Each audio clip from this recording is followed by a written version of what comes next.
Hey Siri, what's on my calendar for today? Today, you have the 5EP podcast. Would you like to keep it on your calendar? 5 AP? Yeah!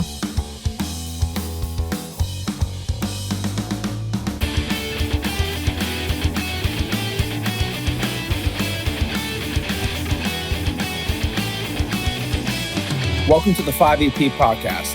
Interviews and conversations to guide the genesis of personal development. Mental, physical, emotional, spiritual, and social. The 5 pillars of living a 5 exclamation point life. On now with your host, Alex Petrowski.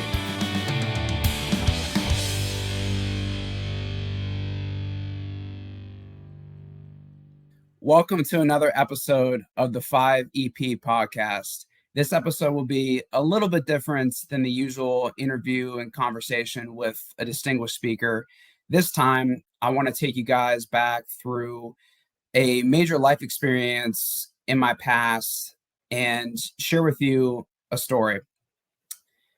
Growing up, when I was around 7, 8 years of age in elementary school, I would be playing on the jungle gym, playing it during recess, having a good time with friends every day. Every day I was outside for a long time. Even when I would go home after school, we would play outside, whether it's street hockey, play catch, whether it's football, baseball on a glove, go on a skateboard, be on rollerblades, what have you. I was outside a lot. So one day, being 7 or 8 years of age, not very smart, we were playing a game. It was a don't touch the ground game. And there was no rules in place. You could push people off the jungle gym and they'd land in the sand and they'd be out. It was the main objective of the game was not to touch the ground. And me being pretty competitive, really wanted to win no matter what. So there was one point in the game where we were a little higher on the jungle gym and I pushed a kid off just so I could win the game, not knowing what would happen because I remember landing in the sand and feeling fine. It was sand, it wasn't concrete. I've fallen off my skateboard, rollerblades, scraped myself trying to catch a football on the concrete and knew how bad that was, but never fallen on sand and gotten hurt. So I pushed a kid off and he ended up getting hurt. And what I mean by hurt, he ended up breaking his arm.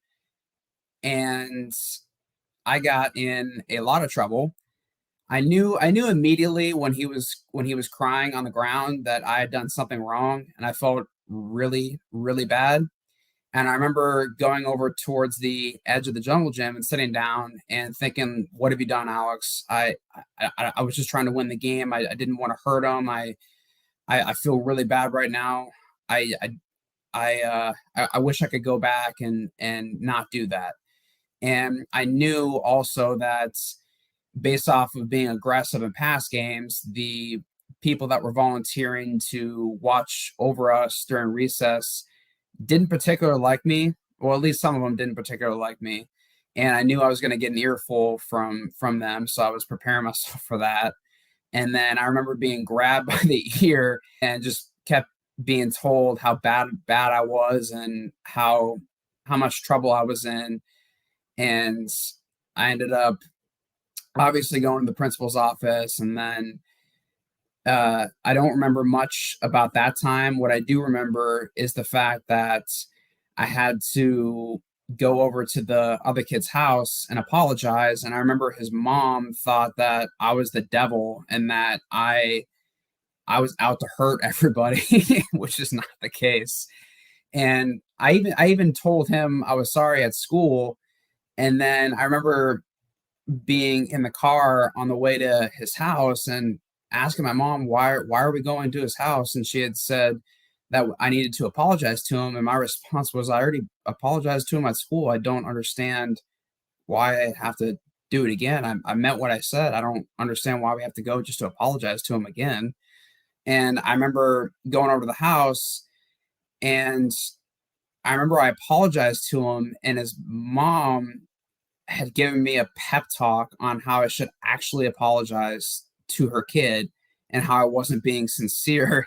And I was at the time I was pretty afraid of the mom because she was staring at me with bad intentions the entire time. And I'm just a 7-year-old kid not knowing 7 or 8 years old, not knowing what it is I'm supposed to be doing. I supposed to be doing at that time. I'm pretty sure I already apologized to him. I meant it. I don't know what else I needed to do.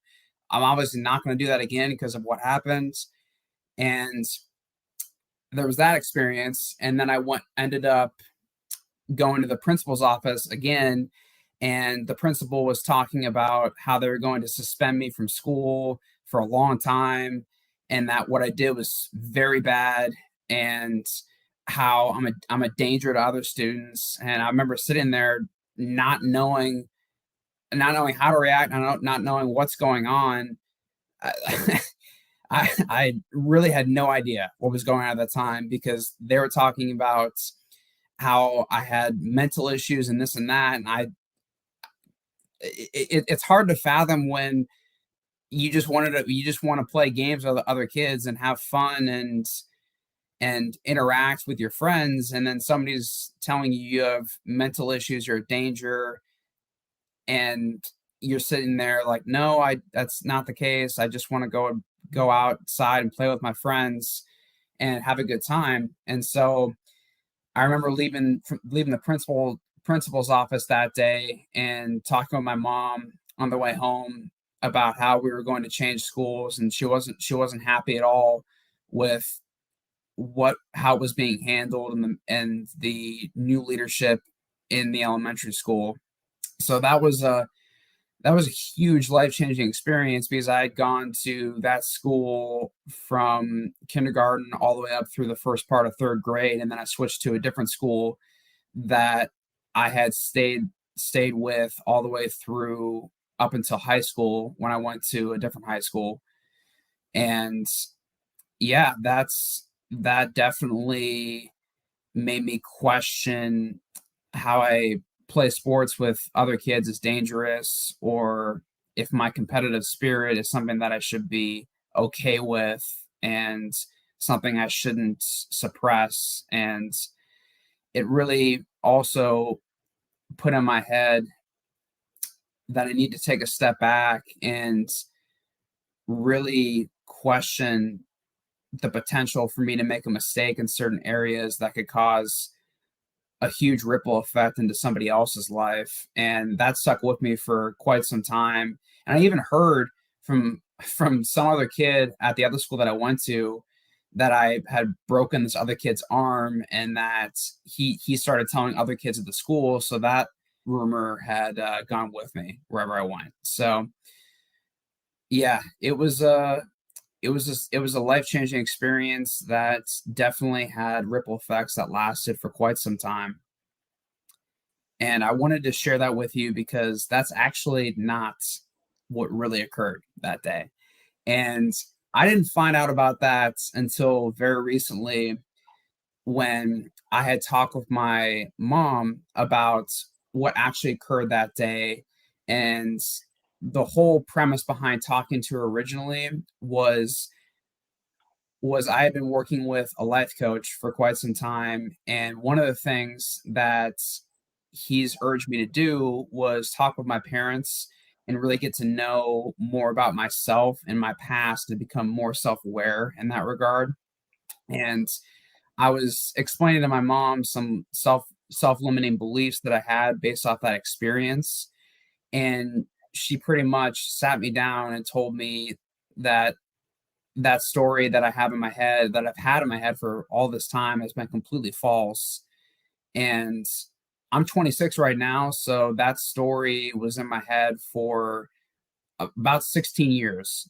And then finally recently I was told the actual story from what happened and not from what was lost in translation via rumors that were spread. What actually occurred was that day we were playing a don't touch the ground game, and I did push the kid off. But what really happened was he did not break his arm from that incident. What happened was he just got sand in his eyes and in his head, and he had a little bit of a headache from falling. Bruise, maybe. Just get up, brush it off, and move on. And there was a whole ordeal about it.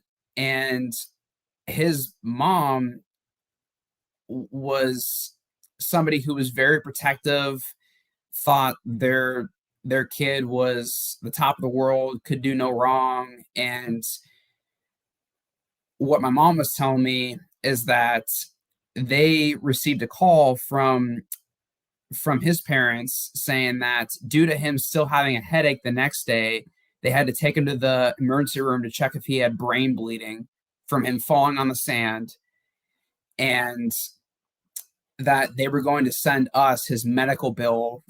That happened, and the mom went to the principal's office and told him her version of the story, even though she wasn't there. And we had a new principal at the time, a very new principal, and he ended up taking their side and pretty much told my mom that I really hurt this kid, and that he doesn't want me to be a danger to any other kid in the school. And when I had went to apologize, I had one of the teachers, my third grade teacher, help me. At the time, I was a pretty bad writer, so I had the third grade teacher help me write an apology letter to the kid. And the third grade teacher was talking to my mom about the whole incident. She didn't understand why they're making a big deal about it also, because she knew me like all my past teachers did, and I wasn't somebody to maliciously try to injure somebody. So I went through all that to write a letter to my friend at the time. And I remember being in the car on the way to apologize to him yet again. And what my mom said was, when we opened the door and I saw her face, I saw his mom's face, I completely turned around, didn't want to look at her, because I knew deep down when somebody does not like you. And she deeply, deeply did not like me at all. She wanted me gone. and and I turned around right when I saw her, and then I had to muster up the courage to turn back around and go inside. And I remember going inside and talking to my friend at the time, and really not knowing what to do, because we had already talked about it, and I just started talking about what he was doing lately. And I do remember him having a cast at the time. And the funny part about it is he did break his arm, but not from me. He was playing with some other kid, and they were running at a high speed, and he tripped on something and hit his arm on, I don't know if it was the edge of a curb or whatever, but he broke his own arm. So he did have a broken arm, but not by my doing. And I was talking to him about it at that time, asking him what he was doing for fun these days with this cast and all that.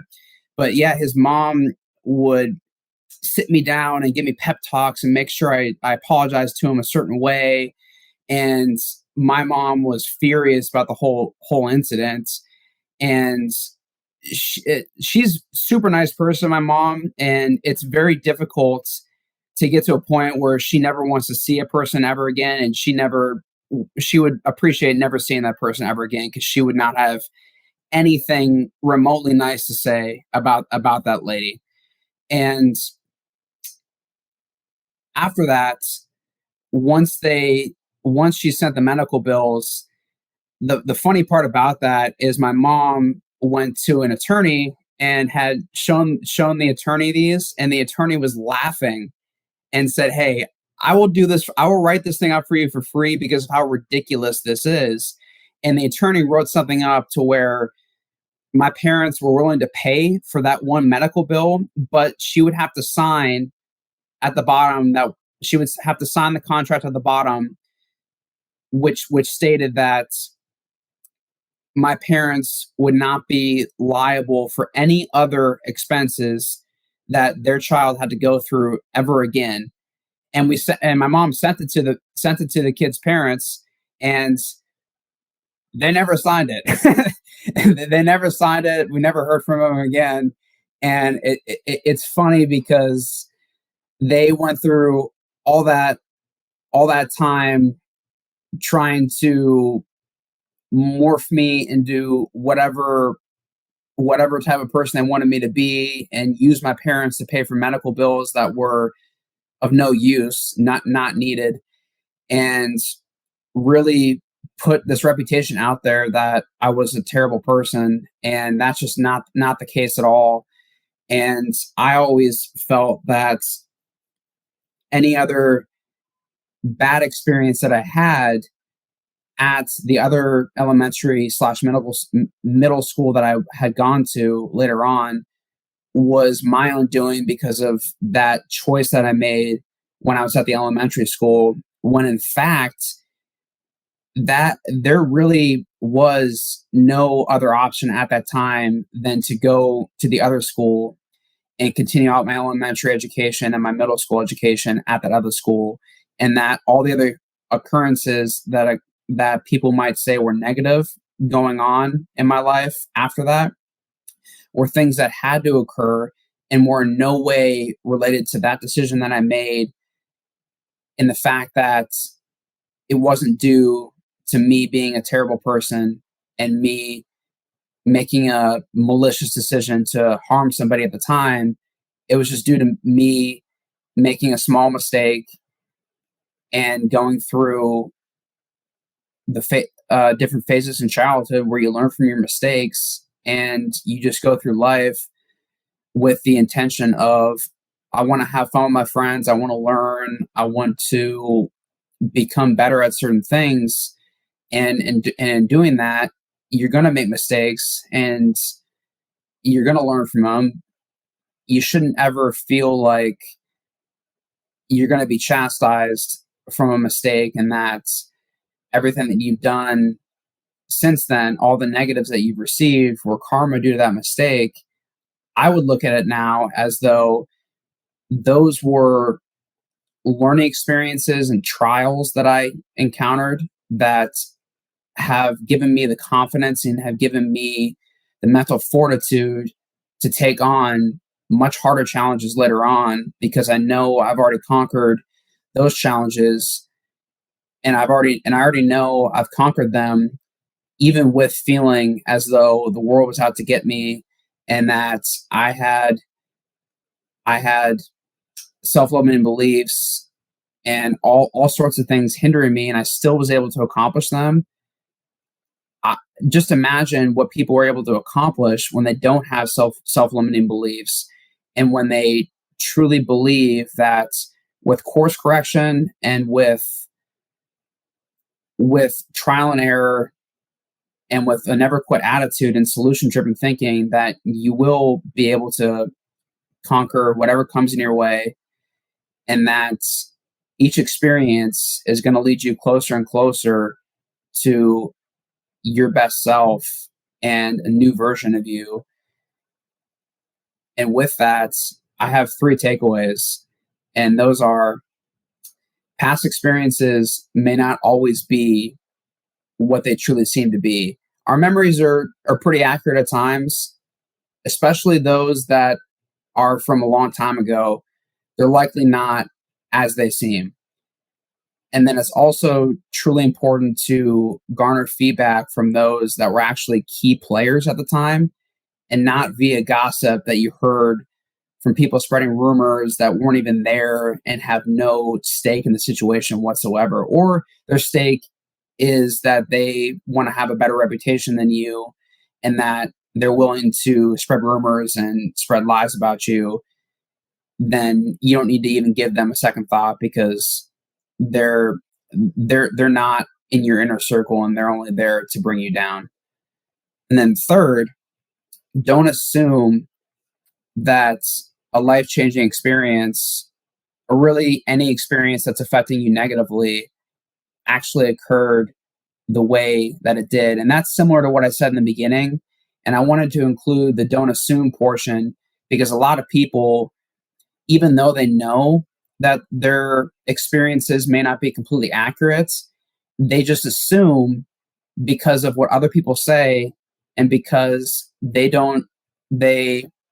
either believe what other people say, or at the time they don't feel like they they can handle what other people might say as well, because what they've heard already has been super negative and they don't want to hear anything else because they feel like they would go over the edge. So in that, it does take a lot of courage to muster, to really ask questions and be curious around what actually occurred. And I can tell you from experience, mustering up that courage and really having a curious mindset and just going into it with whatever occurs, whatever I'm told, it's for the best. And I know that in the present moment, all that I can do is be better than I was 5 minutes ago, 10 minutes ago, an hour ago, yesterday. All I can do is work to be better than I was previously. And that's whatever I hear, I fully accept it. And I have an acceptance that I know I need to hear the facts and what I need to work on before I can actually do it. So I encourage you all to really inquire with key players in your life about past experiences that you've always felt were negative and have really shaped your beliefs in yourself and your self-identity.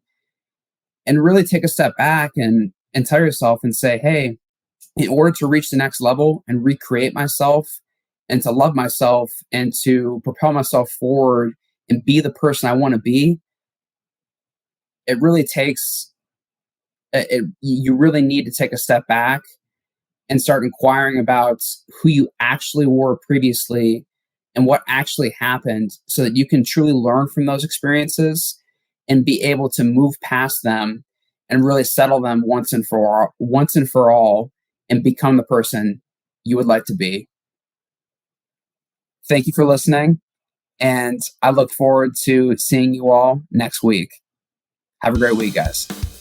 You've been listening to the 5EP podcast with Alex Petrowski. Interviews and conversations to guide the genesis of personal development.